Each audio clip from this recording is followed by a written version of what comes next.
Hola chicos, comenzamos a ver un tema nuevo, que en realidad más que tema nuevo es una aplicación de todos los conceptos que estudiamos en termodinámica, ¿sí? Es una aplicación de estos procesos termodinámicos para modelar lo que denominamos motores y refrigeradores. Comencemos por lo básico.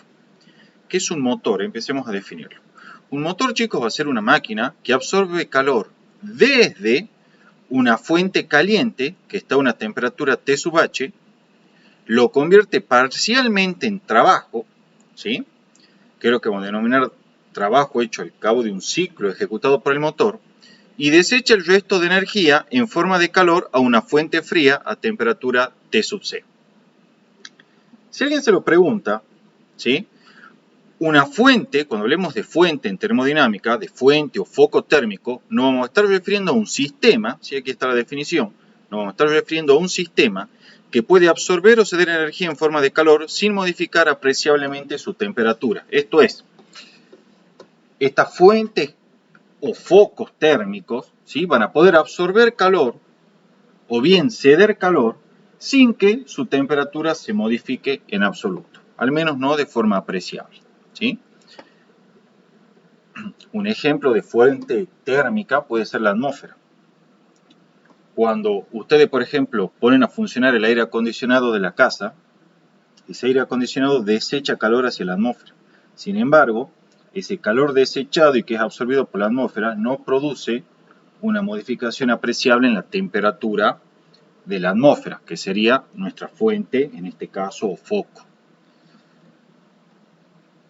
Ahora bien, volviendo a lo que estábamos explicando, modelemos mediante un diagrama, que se llaman diagramas de energía, cómo es el funcionamiento de un motor. Desde luego el motor, ya vamos a ver enseguida, son máquinas que van a operar cíclicamente, esto es, van a ejecutar ciclos termodinámicos. Pero veamos cómo es el esquema de funcionamiento. Aquí tenemos en la parte superior una fuente caliente, una temperatura T sub H. El motor, que lo denotamos con el circulito y la letra M desde luego, lo que hace es absorber energía en forma de calor desde esta fuente caliente. Convierte parcialmente esa energía absorbida en forma de calor en un trabajo que lo realiza contra el medio ambiente. De manera tal que este trabajo, chicos, al cabo de un ciclo es mayor que cero. ¿Sí? Esa es una propiedad de los motores. El trabajo que hacen al cabo de un ciclo es mayor que cero. Y el resto de energía la desecha a un foco frío, y por foco frío nos referimos a una fuente térmica que está a una temperatura T sub C menor que la fuente térmica o foco caliente desde el cual absorbía calor. Este es el esquema o diagrama de energía que representa y explica el funcionamiento en términos netos y desde el punto de vista energético de un motor al cabo de un ciclo completo. Fíjense que como no podía ser de otra manera, el trabajo hecho por el motor al cabo de un ciclo es mayor que cero y de allí que esta flecha esté apuntando hacia afuera, simbolizando de que el trabajo lo hace el motor contra el medio ambiente. Algo que es evidente que tiene que ser así, porque el chiste del motor, cuando por ejemplo está ubicado en un auto, es que ese motor realice un trabajo contra el medio ambiente y nos lleve a pasear, ¿sí? O sea, el medio ambiente, en ese caso deberíamos ser nosotros, por ejemplo, ¿sí? De manera tal que en virtud de ese trabajo que hace el motor contra el medio ambiente, pone en funcionamiento las diferentes partes del automóvil y nos lleva a pasear. Bien, este es entonces el diagrama de energía que describe en términos netos y desde el punto de vista energético, desde luego, el comportamiento o el principio de funcionamiento de un motor.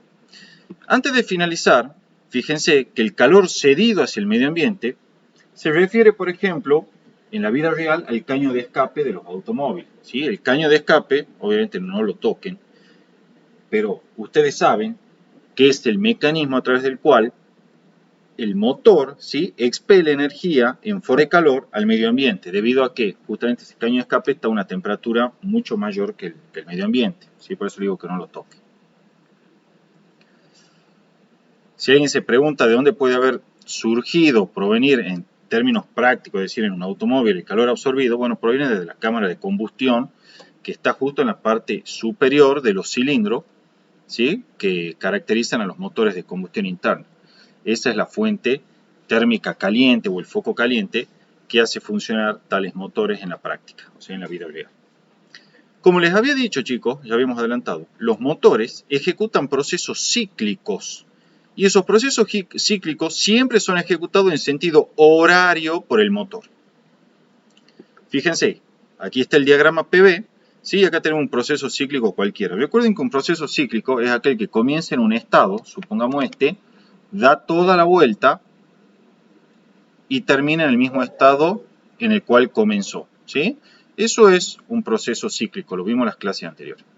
Ustedes se preguntarán, ¿y por qué es necesario que el motor siempre ejecute el ciclo en sentido horario?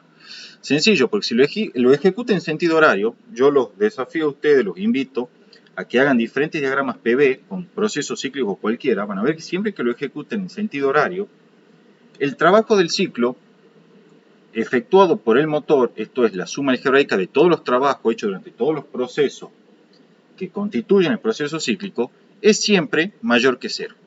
Lo cual es la característica de nuestro motor, que tiene que hacer un trabajo contra el medio ambiente, ¿sí? Y de allí que el trabajo al cabo de un ciclo llevado a cabo por cualquier motor deba ser mayor que cero. Bueno, como ese trabajo hecho al cabo de un ciclo tiene que ser siempre mayor que cero, es lo que yo le digo y los invito a que hagan, es lo que explica de por qué todo proceso cíclico que caracteriza un motor tiene que estar efectuado en sentido horario, como se ve aquí. Miren, a grandes rasgos es fácil de verlo. Yo puedo ubicar este puntito acá y este puntito acá. Entonces, con esta finalidad, miren, voy a remarcar la parte superior del ciclo. Esta parte superior corresponde a la expansión. ¿Sí? ¿Por qué sé que hay una expansión? Porque empezamos en este volumen de aquí. Vamos a proyectarlo porque es más claro. Que es, si quieren ustedes, el menor volumen que toma el gas dentro de este motor. Y termina o finaliza en este estado de aquí, que corresponde al mayor volumen alcanzado por el gas en el interior de este motor. Entonces, queda en evidencia acá, esto es un volumen inicial, por decirlo de alguna forma, este es un volumen final, que el volumen inicial, chicos, es menor que el volumen final. Esto implica que durante este proceso que está aquí indicado en naranja, voy a borrar los últimos segmentos para que no los confundan ustedes, ¿sí? Vamos a dibujarlo ahí y vamos a marcar acá volumen inicial, volumen final. ¿Sí? Durante este proceso que comienza acá y termina acá, es decir, que comienza en el menor volumen del motor o del gas contenido en el motor y finaliza en el mayor volumen que alcanza el gas contenido en el motor, queda en evidencia que el motor esté ejecutando un proceso de expansión, o sea, de incremento de volumen. Por lo tanto, tal proceso es un proceso en el cual el trabajo efectuado por el motor es mayor que cero. Recuerden que el trabajo en los fenómenos de expansión es positivo. En términos matemáticos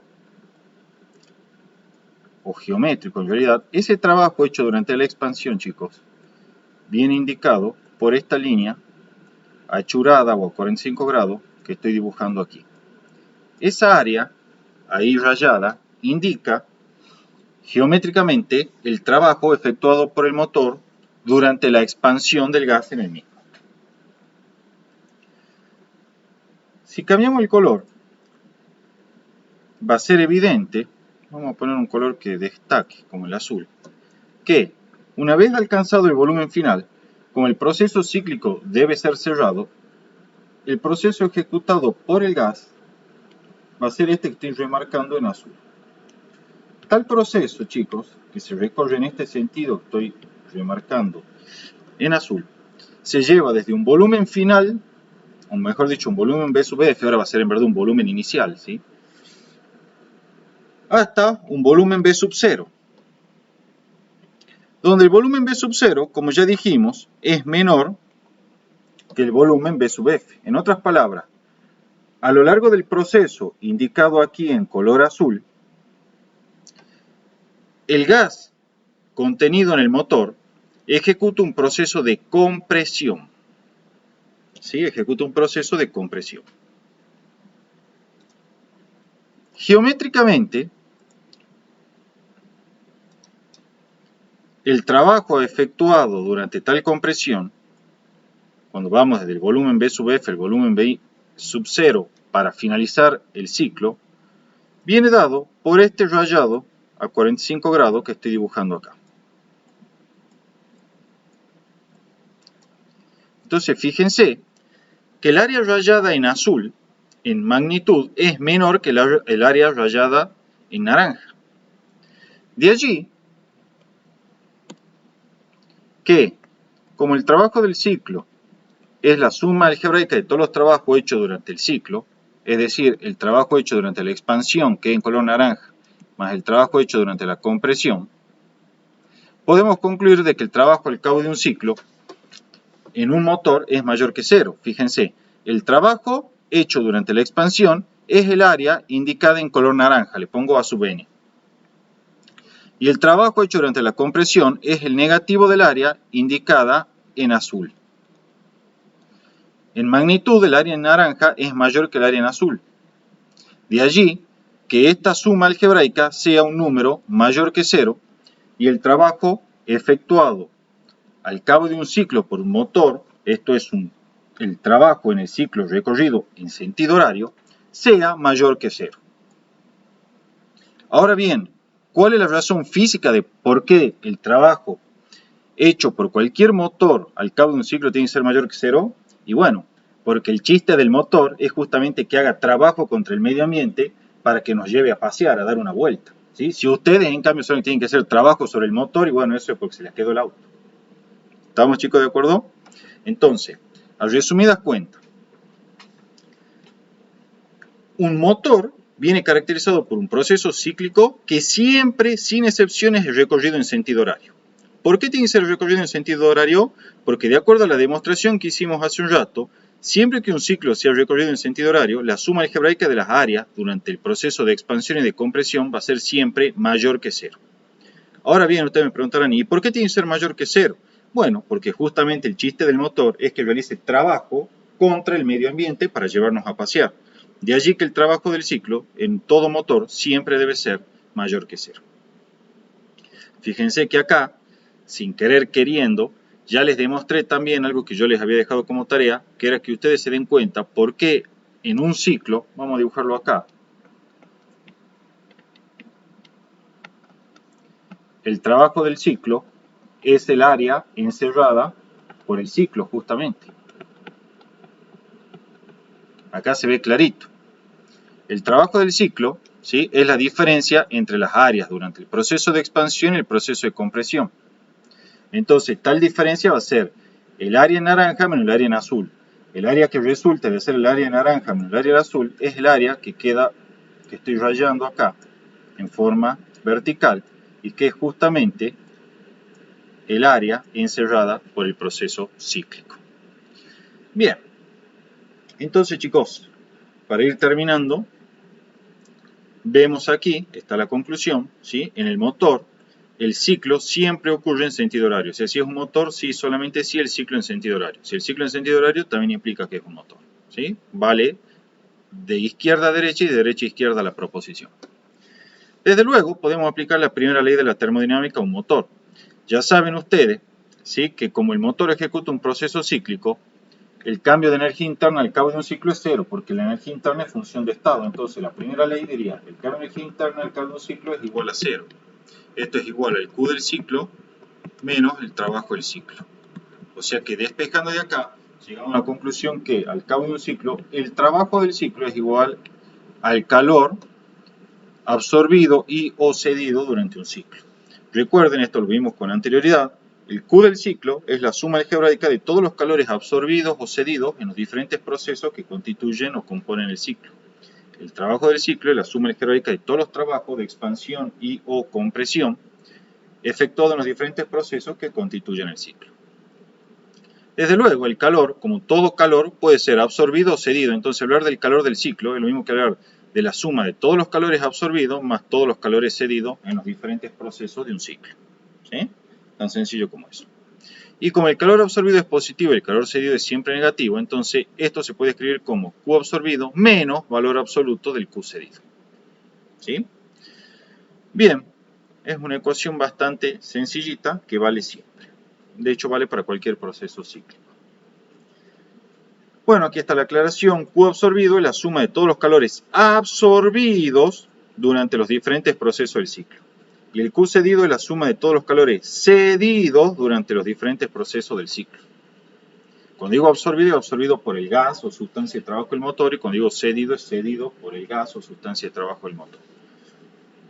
Insisto una vez más, siempre la suma algebraica de calor absorbido más calor cedido me da el calor total intercambiado durante un ciclo, o el calor neto intercambiado durante un ciclo con el medio ambiente. Siempre es así. Un concepto importante es el de rendimiento de un motor. Lo vamos a denotar con la letra griega eta, ¿sí? El rendimiento de un motor.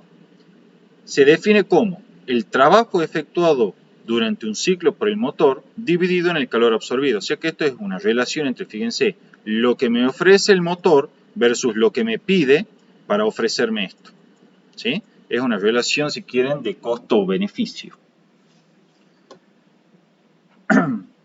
El rendimiento, chicos, en luz de la segunda ley de la termodinámica, siempre es menor que 1. Esto me dice que es imposible que un motor que opera cíclicamente absorba calor desde una fuente caliente y lo convierta totalmente en trabajo sin producir ningún otro efecto. Eso nunca puede ocurrir. Por eso es que el rendimiento siempre es menor que 1, es menor que la unidad. O sea, nunca el trabajo del ciclo puede ser igual al calor absorbido. Eso jamás puede ocurrir. El rendimiento porcentual, si le piden, es simplemente el rendimiento multiplicado por 100. Y desde luego es menor que el 100% siempre. Eso es todo de motor. Veamos ahora el concepto del refrigerador. Un refrigerador, chicos, no es más que un motor operando a la inversa. Esto es, absorbe calor desde una fuente fría y la cede a una fuente caliente, a partir del trabajo realizado por el medio ambiente sobre el sistema. O sea, se invierten los papeles. ¿Se acuerdan que en el motor, cuando veíamos el diagrama de energía, qué ocurría? El motor absorbía calor de una fuente caliente, la convertía parcialmente en trabajo contra el medio ambiente y el resto lo desechaba a una fuente fría. Bueno, un refrigerador opera a la inversa. Lo que hace es absorbe calor desde una fuente fría a partir de un trabajo realizado por el medio ambiente sobre el motor y lo cede al calor a una fuente caliente. Ustedes recordarán cuando vimos los problemas de calorimetría, yo les dije a ustedes que el calor fluye espontánea e irreversiblemente desde una fuente caliente, esto es, de un sistema a mayor temperatura, hacia un sistema que está a menor temperatura. Y les dije, eso siempre ocurre así en forma espontánea e irreversible. Pero también les había nombrado una excepción en el cual se presenta un flujo de calor desde una fuente fría a una fuente caliente. Bueno, esa excepción, chicos, es desde luego el refrigerador. El refrigerador absorbe calor desde una fuente fría y la cede a una fuente caliente en términos mixtos. Pero cuidado, ¿cuál es la diferencia? Que este proceso, es decir, de absorción de calor desde una fuente fría y cederle a una fuente caliente, no ocurre, repito, no ocurre de manera espontánea. Por el contrario, se requiere de un trabajo efectuado por el medio ambiente sobre el sistema para que ello ocurra. En otras palabras, si ustedes quieren que la heladera le funcione y absorba calor desde una fuente fría que es el interior de la heladera y lo cede a una fuente caliente que es la atmósfera que la rodea, es necesario que la heladera esté enchufada. Tan sencillo como eso. Si acaso el calor pudiera fluir en forma espontánea de una fuente fría a una fuente caliente, entonces ustedes no necesitan ni conectar ni la heladera ni un aire acondicionado a una red de energía eléctrica para que funcione. Eso es absurdo, ¿verdad? Entonces, por favor, sí son posibles los flujos netos de energía de una fuente fría a una fuente caliente. El tema es que no ocurren de forma espontánea. Se requiere de un trabajo efectuado por el medio ambiente, ¿sí?, para que dicho proceso tenga lugar. Bueno, aquí está el esquemita que veníamos adelantando. Absorbemos calor desde una fuente fría a partir de un trabajo efectuado por el medio ambiente sobre el sistema, por eso ahora la flecha está entrando hacia el sistema, y por ello es que ahora el trabajo del ciclo es negativo, ¿sí?, porque se impone el trabajo hecho por el medio ambiente sobre el sistema. Y el calor es cedido a una fuente caliente que está desde luego a una mayor temperatura que la fuente fría. Como les decía, esta fuente fría de acá podría ser, por ejemplo, el gabinete donde van los alimentos en el refrigerador, o bien la habitación que están enfriando con el aire acondicionado. El trabajo hecho sobre el sistema por el medio ambiente es el trabajo proporcionado por el motor o compresor que tienen los refrigeradores o los aire acondicionados. Y este calor cedido es el calor que ustedes van a sentir, entre comillas, si se ponen en la parte de atrás donde están los radiadores de la heladera o se ponen justo en la parte de afuera donde está el aire acondicionado. ¿Sí? Cuando digo afuera, afuera de la habitación me refiero, que generalmente, y como tiene que ser, está ubicada la atmósfera, ¿sí? Porque disipa el calor en la atmósfera. Bueno, los refrigeradores, ¿sí? Esto lo hacemos rápido ya, los refrigeradores ejecutan al igual que los motores procesos cíclicos. Recuerden que un refrigerador no es más que un motor operando a la inversa. Y justamente como están operando a la inversa, el sentido en el cual se ejecutan estos ciclos es siempre antihorario. Entonces aquí está, en un diagrama PV, cualquier refrigerador, cualquiera sea el proceso cíclico que ejecute, es llevado a cabo en sentido antihorario. De manera tal que el trabajo del ciclo es menor que cero. Esto es, la suma algebraica de todos los trabajos efectuados durante todos los procesos que constituyen el ciclo es menor que cero. La explicación de por qué es menor que cero, en términos geométricos, se lo dejo como ejercicio, pero la idea es exactamente la misma que la que vimos para motores. Solo que acá, fíjense, el trabajo de expansión, que vendrá a ser esta área rayada así, es en magnitud menor que el trabajo de compresión, que es esta área rayada verticalmente así. De allí que el trabajo de compresión en magnitud se imponga al trabajo de expansión y por lo tanto la suma algebraica, recuerden que el trabajo de compresión es siempre negativo, sea un trabajo de ciclo justamente negativo. El refrigerador entonces, chicos, siempre ejecuta un ciclo en sentido antihorario y recíprocamente, siempre que un ciclo esté ejecutado en sentido antihorario, podemos asegurar que es un refrigerador. ¿Sí? Este es un criterio que es siempre válido para determinar si un proceso cíclico está representando un motor o un refrigerador. Basta con ver si está ejecutado en sentido horario o antihorario. Por primera ley de la termodinámica, como ya dijimos antes, esto vale para cualquier proceso cíclico y por lo tanto vale para el refrigerador, el trabajo en el ciclo es igual al Q del ciclo y como siempre el Q del ciclo es la suma algebraica de todos los calores absorbidos y todos los calores cedidos durante tal proceso cíclico. Como el calor cedido es negativo, entonces esta suma algebraica la podemos escribir como Q absorbido menos valor absoluto de Q cedido. Q absorbido, de luego, es calor absorbido total desde la fuente fría, ¿sí? Porque ahora estamos hablando de un refrigerador, absorbe calor desde la fuente fría, y el Q cedido es el calor cedido total hacia la fuente caliente, porque estamos hablando de un refrigerador. Cede calor a la fuente caliente. Definimos la eficiencia de un refrigerador como el calor absorbido sobre el valor absoluto del trabajo del ciclo. ¿Sí? La eficiencia, chicos, de un refrigerador siempre es menor a infinito. En otras palabras, esto lo que le está diciendo es que es imposible que exista un refrigerador, ¿sí?, que ceda calor desde una fuente caliente hacia una fuente fría sin que se realice trabajo desde el medio ambiente sobre ese refrigerador. Es imposible. De hecho, eso es lo que se llama postulado de Clausius de la segunda ley de la termodinámica, que la veremos más adelante. La eficiencia de un refrigerador también se puede escribir, de acuerdo a lo que vimos hace un rato, como Q absorbido sobre valor absoluto del Q cedido menos Q absorbido. Eso está logrado a partir de esta igualdad que está aquí, que el trabajo del ciclo es igual al Q absorbido menos el Q cedido. Entonces, cuando le haga valor absoluto a esto, cuando el trabajo del ciclo es menor que 0, es como multiplicar por menos 1 esta expresión que tiene encerrada entre paréntesis. Y entonces le va a quedar que el valor absoluto del trabajo del ciclo que está acá arriba es igual a valor absoluto de Q cedido menos Q absorbido. Aun cuando yo no lo escribí acá, desde luego se puede hacer algo similar para el rendimiento. Yo podría ver el trabajo del ciclo, que es igual al Q absorbido menos valor absoluto de Q cedido y reemplazarlo acá, ¿sí? Entonces le quedaría una cosa así, miren, voy a escribirlo acá arribita. Le quedaría el rendimiento es igual a el trabajo del ciclo, que fíjense acá abajo, ¿sí?, en esta expresión de acá, vamos a marcarlo, es Q absorbido menos valor absoluto de Q cedido sobre Q absorbido. Esto es desde luego igual a 1 menos valor absoluto de Q cedido sobre Q absorbido. Es la forma alternativa de escribir el rendimiento de un motor en términos del calor cedido y del calor absorbido. Eso es álgebra, ¿sí? En realidad no hace ni falta que se lo esté indicando, ustedes se dan cuenta solo. Vamos a ver un concepto bastante importante. es un concepto teórico, más precisamente una máquina teórica, que es la máquina de Carnot. Resulta que son las máquinas más eficientes que pueden existir operando entre dos temperaturas dadas. También lo veremos con sumo detalle en el caso que preparen final de Física 2, cuando veamos segunda ley de la termodinámica. Máquina de Carnot. Lo primero que vamos a estudiar es un motor de Carnot. El motor de Carnot viene representado acá en el diagrama PV. ¿Sí? El diagrama presión-volumen.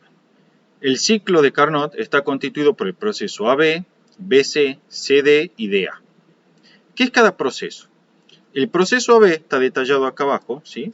El proceso AB es una expansión isotérmica durante la cual el motor absorbe calor desde una fuente caliente a una temperatura T sub H. El proceso BC, aquí indicado, es una expansión adiabática en la cual, como toda expansión o proceso adiabático, no se intercambia energía en forma de calor con el medio ambiente. Por lo tanto, el calor absorbido y o cedido durante tal proceso entre el sistema y el medio ambiente es cero. Sin embargo, ojo, si están intercambiando energía en forma de trabajo. De allí que sea una expansión BC.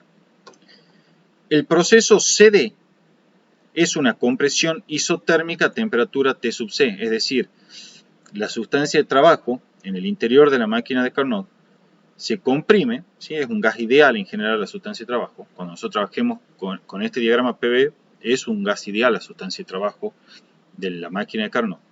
Entonces, la compresión isotérmica CD es una compresión que se lleva a cabo a una temperatura constante T sub C para el gas ideal, que es menor que T sub H. Y durante tal compresión isotérmica es cuando la máquina cede calor, ¿sí?, a la fuente fría que se encuentra a una temperatura T sub C. O sea, este fenómeno se debe de representar como el caño de escape de la máquina de Carnot. El proceso de A, que cierra el ciclo, es desde luego una compresión adiabática en la cual no existe intercambio de energía en forma de calor entre el sistema y el medio ambiente, aunque, ojo, sí intercambian energía en forma de trabajo. Entonces, ese es el motor de Carnot. En resumidas cuentas, nuestro motor de Carnot opera entre dos fuentes. Lo podemos dibujar acá. Una fuente que está a una temperatura T sub H y una fuente fría que está a una temperatura T sub C. Desde luego la fuente con temperatura T sub H es la fuente caliente. Absorbe calor mediante un proceso isotérmico, ¿sí? Realiza un trabajo neto al cabo de un ciclo. Como todo motor, ese trabajo es mayor que cero, el trabajo del ciclo. Y desecha calor a una fuente fría durante la compresión isotérmica, que es el proceso CD. Ese es el funcionamiento de la máquina de Carnot. Lo único que tienen que saber de acá, porque después estudiar los procesos individualmente de la máquina de Carnot lo conocen, pues son procesos conocidos, ¿sí?, es saber que el rendimiento de la máquina de Carnot, o sea, el motor de Carnot, como todo motor, esto vale para todo motor, será el trabajo hecho al cabo de un ciclo sobre Q absorbido. Como la máquina de Carnot que estamos considerando ahora es un motor, el trabajo del ciclo es desde luego mayor que cero. Pero también tiene una forma alternativa de calcularlo. No voy a hacer la demostración de esta ecuación, simplemente la voy a enunciar, que es T sub H, que es la temperatura del foco caliente, menos T sub C, que es la temperatura del foco frío, sobre T sub H, que de nuevo es la temperatura del foco caliente. Lo importante es que esto que está aquí indicado, que estoy remarcando en un círculo, vale para cualquier máquina o motor. Pero por favor, chicos, esta expresión en términos de temperaturas absolutas, son temperaturas absolutas, solamente vale para el motor de Carnot, como está indicado acá al costado. Esta expresión, esta última igualdad, solamente vale para el motor de Carnot. No vale para ninguna otra máquina. Desde luego, como siempre, el trabajo del ciclo es la suma del Q absorbido más Q cedido, o lo que es lo mismo, Q absorbido menos valor absoluto de Q cedido, dado que el Q cedido, como ya saben, es menor que cero. Además, chicos, para la máquina de Carnot vale esta relación que es muy importante. El Q absorbido sobre la temperatura del foco caliente más el Q cedido sobre la temperatura del foco frío es igual a cero. Recuerden que el calor absorbido es positivo y el calor cedido es negativo. Esta expresión está sustentada en el carácter de la función de entropía, que tiene un carácter de ser función de estado, ¿sí? Es una función de estado, entonces eso implica que la entropía, que es un concepto que vamos a ver más adelante, al cabo de cualquier proceso cíclico, ¿sí? El cambio de entropía, mejor dicho, al cabo de cualquier proceso cíclico, el cambio de entropía de ese sistema es igual a 0. Bueno, esa es la base fundamental para comprender esta ecuación. De hecho, esta ecuación tiene una importancia histórica, ¿sí? Pero que ahora no viene demasiado el caso, para no alargarlo el video. Desde luego también tenemos el refrigerador de Carnot, que no es más que un motor de Carnot operando a la inversa, ¿sí? Los procesos son los mismos, solamente que ahora los recorremos al sistema en un sentido antihorario, porque es un refrigerador. De vuelta que te he explicado, ¿sí? El proceso AB ahora va a ser una compresión isotérmica, ¿sí? Porque vamos desde un volumen A mayor hacia un volumen B menor. Esa compresión isotérmica se lleva a temperatura T sub H. El proceso BC es una expansión adiabática, ¿sí? Porque vamos de un volumen B menor a un volumen C mayor. El proceso CD es una expansión isotérmica, ¿sí? Porque vamos de un volumen C menor a un volumen D mayor, la cual se lleva a cabo a una temperatura T sub C, que es la temperatura del foco frío. Y para finalizar el ciclo, hacemos una compresión adiabática desde el estado D al estado A, donde no hay intercambio de energía en forma de calor. Como siempre, el área encerrada por tal ciclo es el trabajo en el ciclo, ¿sí? En verdad es el negativo de esa área si consideramos las áreas siempre positivas, porque el trabajo del ciclo en un refrigerador es menor que 0 siempre. Y esa es la descripción del refrigerador de Carnot desde el punto de vista del diagrama PV. También podríamos hacer nuestro diagrama de energía. En este caso tenemos que el refrigerador de Carnot opera entre dos fuentes, una fuente fría con temperatura T sub C y una fuente caliente con temperatura T sub H. El refrigerador absorbe calor desde esa fuente fría. Esa absorción de calor tiene lugar aquí, miren chicos, durante la expansión CD que se lleva a cabo a la temperatura T sub C. Luego, cede calor a la fuente caliente, lo cual ocurre durante la compresión isotérmica AB. ¿Sí? Aquí está el calor cedido. Pero esto no ocurre en forma espontánea, sino que ocurre gracias a un trabajo neto hecho por el medio ambiente al cabo de un ciclo que es menor que 0. ¿Sí? Descripción del motor del refrigerador de Carnot en términos de energía. Bueno chicos, y ahora para ya finalizar el video, vamos a ver qué es lo que ocurre con la eficiencia en el refrigerador de Carnot. La eficiencia para tal refrigerador, y al igual que para cualquier otro refrigerador, se define como el cociente entre el calor absorbido desde la fuente fría dividida en el valor absoluto del trabajo efectuado durante un ciclo completo en el refrigerador. Esta expresión, por lo tanto, que es la definición de eficiencia para cualquier refrigerador, también desde luego me va a dar en particular la eficiencia para el refrigerador de Carnot. Lo importante acá es que también hay otra manera de calcular la eficiencia, que es esta que estoy recuadrando acá, que es en términos de las temperaturas absolutas de la fuente fría y de la fuente caliente. Lo primero que tienen que saber, esta expresión, al igual que lo que pasaba de manera análoga en el motor de Carnot, solamente vale, ¿sí? Solo vale para el refrigerador de Carnot. No intenten aplicar esta ecuación para calcular la eficiencia para otro refrigerador que no sea el de Carnot. Esta expresión me dice que la temperatura de la fuente fría, T sub C, esto es temperatura absoluta, T sub C, de la fuente fría de la cual se absorbe el calor, sobre la temperatura absoluta de la fuente caliente, a la cual se cede calor, menos la temperatura absoluta de la fuente fría, es igual a la eficiencia desarrollada por la máquina de Carnot.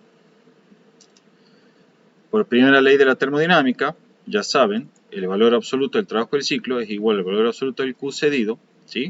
Que es calor cedido a la fuente caliente, menos valor absoluto del calor absorbido desde la fuente fría.